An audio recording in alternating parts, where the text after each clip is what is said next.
Seperti yang pernah dikatakan oleh seorang paranormal legendaris, hantu hanyalah cerita yang menunggu untuk diceritakan.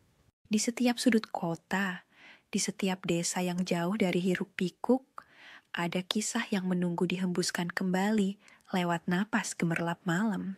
Kisah-kisah hantu tidak hanya menjadi hiburan semata, tetapi juga menjadi pengikat sejarah, budaya, dan bahkan pesan moral yang tersembunyi.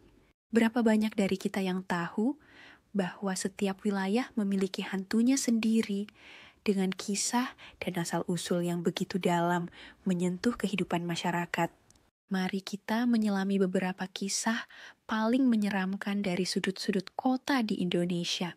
Kita mulai perjalanan di Semarang, sebuah kota dengan warisan sejarah yang kaya. Di sana berdiri sebuah bangunan tua, Lawang Sewu, yang namanya berarti 1000 pintu. Bangunan ini dulunya adalah kantor administrasi kolonial Belanda. Namun, sekarang dikenal sebagai salah satu tempat paling berhantu di Indonesia.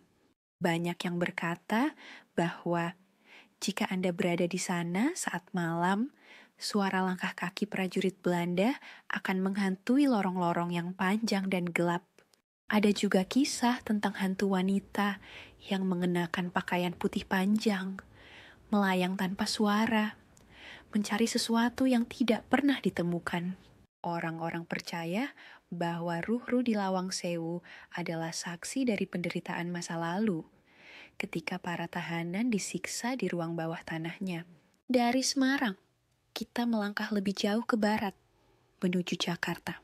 Di kota metropolitan ini, salah satu legenda yang paling dikenal adalah kisah si manis jembatan Ancol.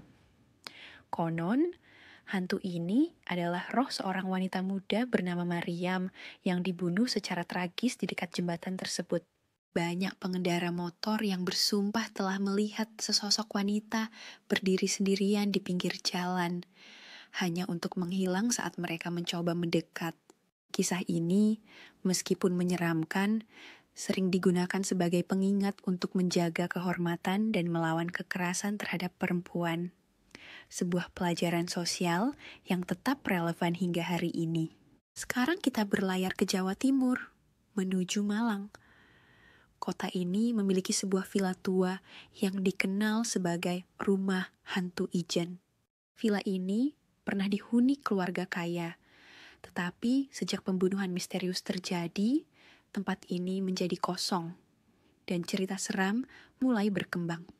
Penduduk setempat mengatakan mereka sering mendengar suara tangisan seorang anak kecil dari dalam villa, bahkan ketika angin malam berhenti berhembus.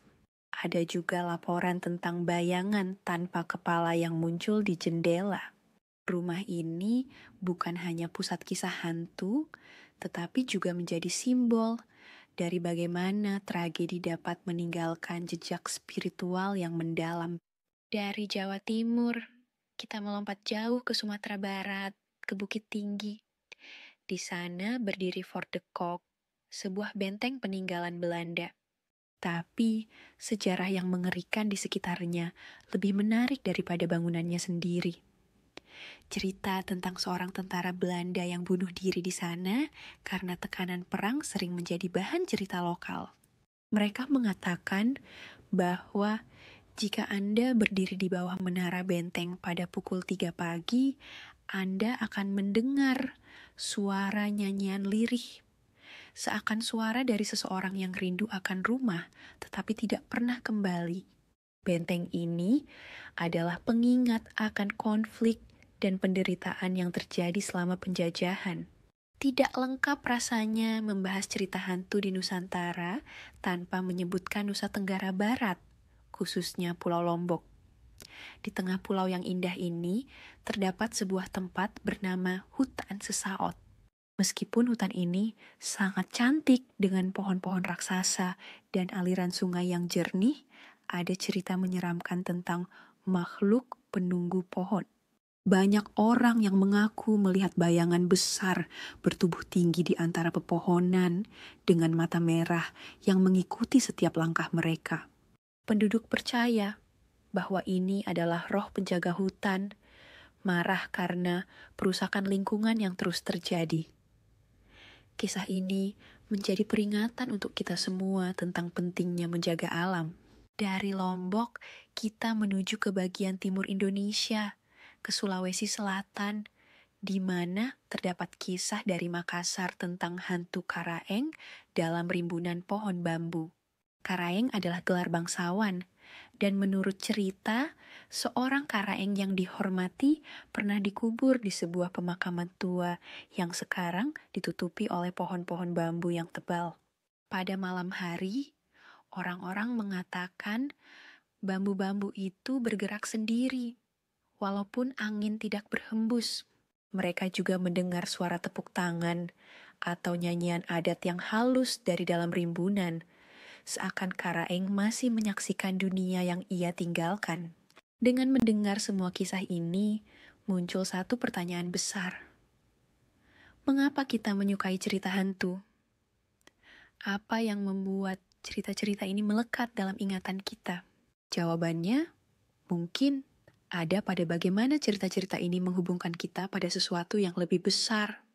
Kenangan, tradisi, kepercayaan, dan pelajaran. Setiap cerita hantu adalah jendela ke masa lalu. Sebuah cara untuk mengingat tragedi, menghormati yang telah pergi, dan menjaga apa yang berharga.